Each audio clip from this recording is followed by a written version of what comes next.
Hello and welcome to another documentary here on Abingdon Uncovered. In this documentary we are going to explore the fascinating history of one of Abingdon's most fascinating and imposing buildings. This building, of course, is the old jail. Now we're going to trace this building's history from the early days of construction and planning to its internal layout and design, all the way through to its closure and its conversion to a leisure centre and its conversion now to luxury flats and apartments. So without further ado, my name is Tom Hutt, and welcome to Prison to Penthouse, the history of Abingdon Gaol.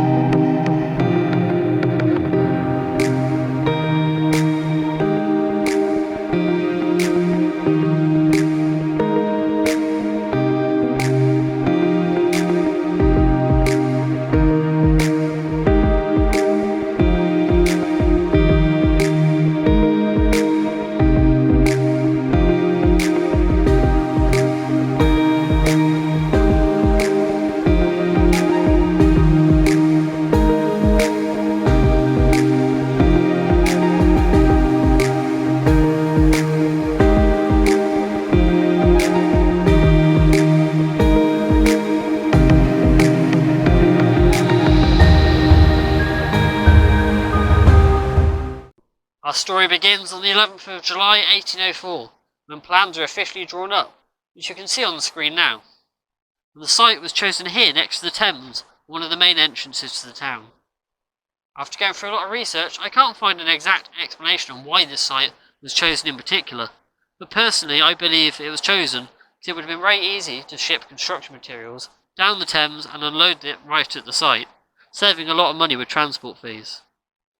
As well as construction materials, after it was built, prisoners may have been transported to the jail by the river.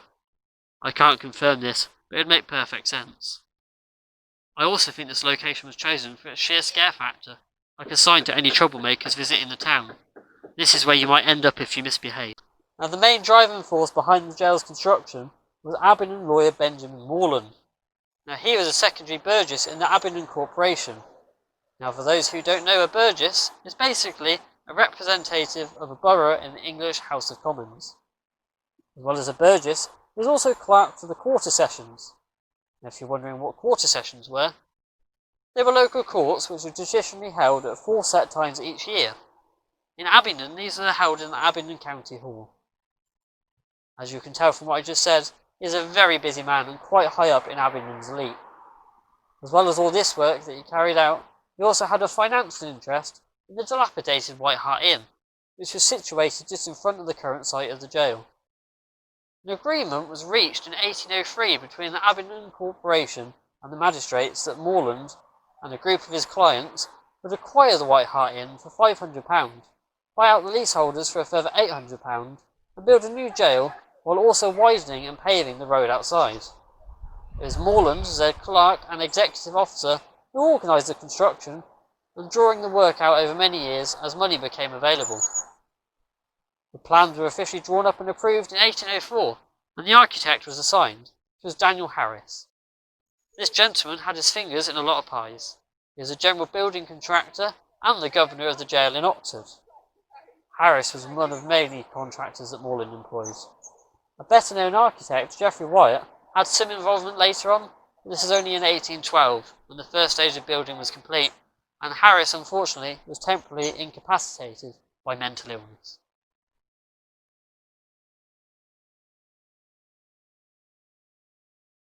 So let's actually have a look at the design of Abingdon Gaol itself.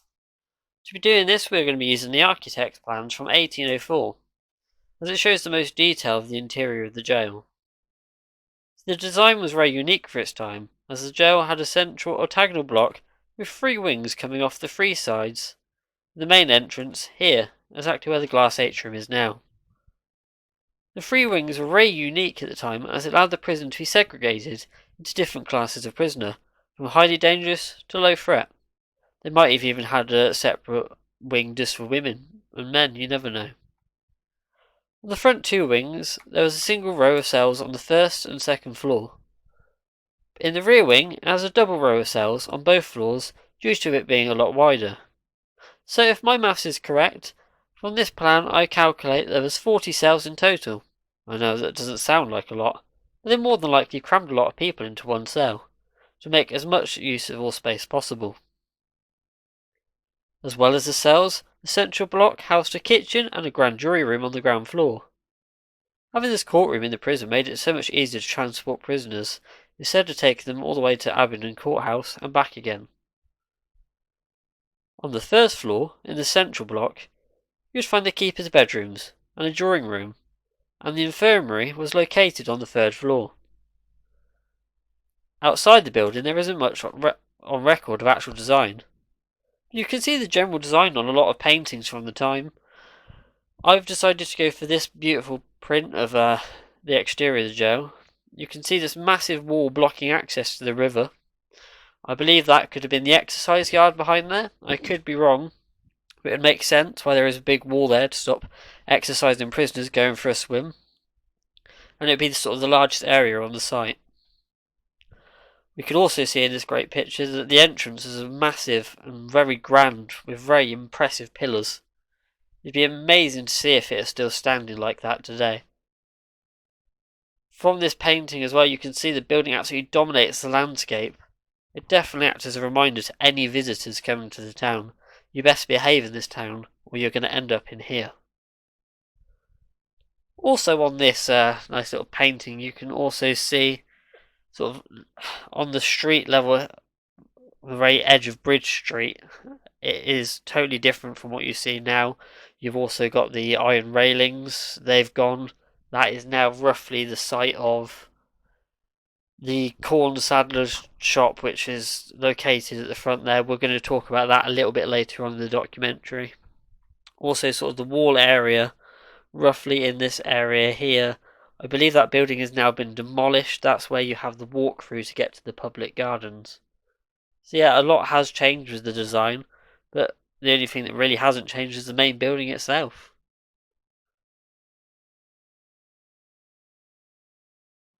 Construction of the jail started in 1805, and by 1812, £16,000 was spent. It had been hoped that the prison would be ready by mid-1809.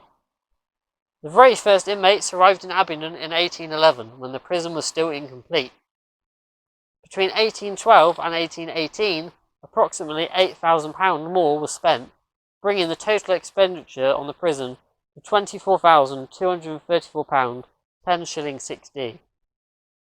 The construction officially ended in 1818. Now, one of the most common stories of construction was that it was built by French prisoners of war. But according to the official Abingdon website, this is simply not true.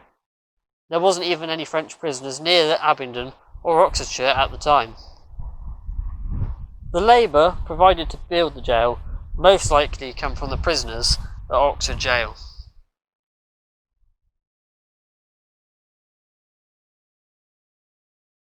Now the jail was ran all the way up until 1868.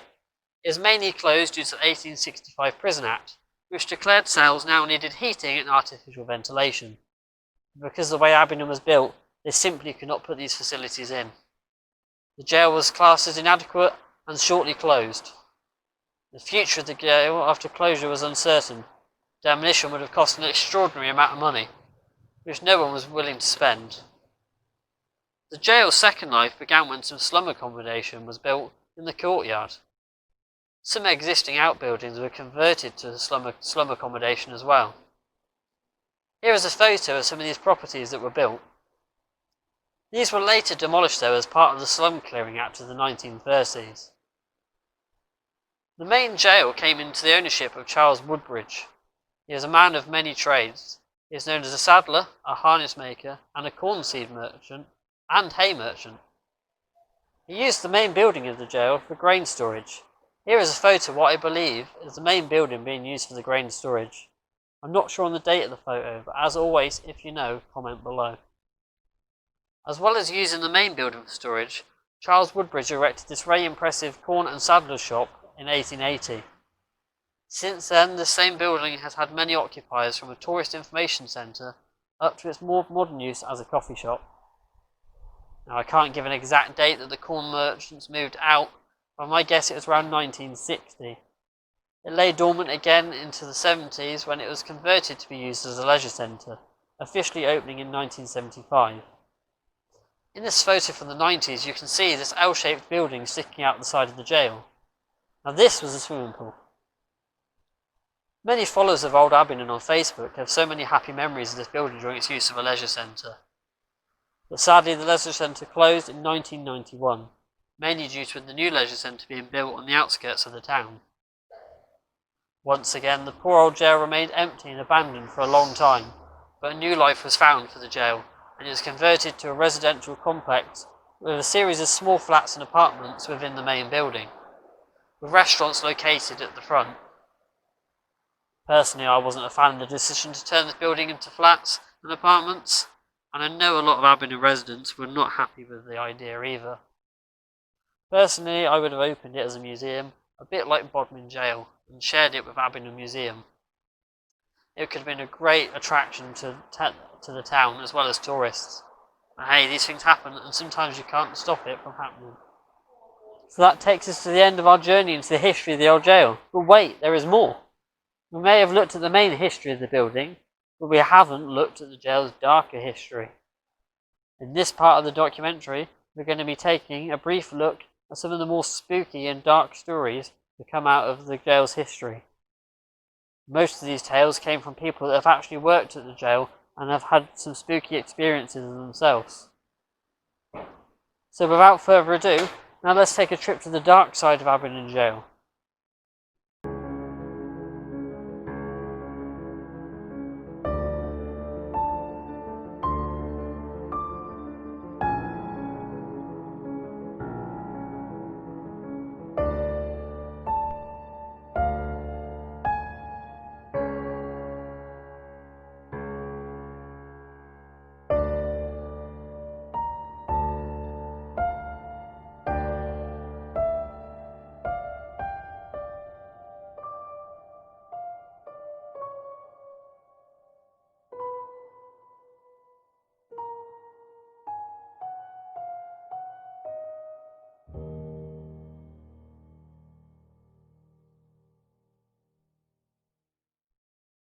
Our first ghostly tale comes from David Townsend, who worked at the old jail when it was a leisure centre.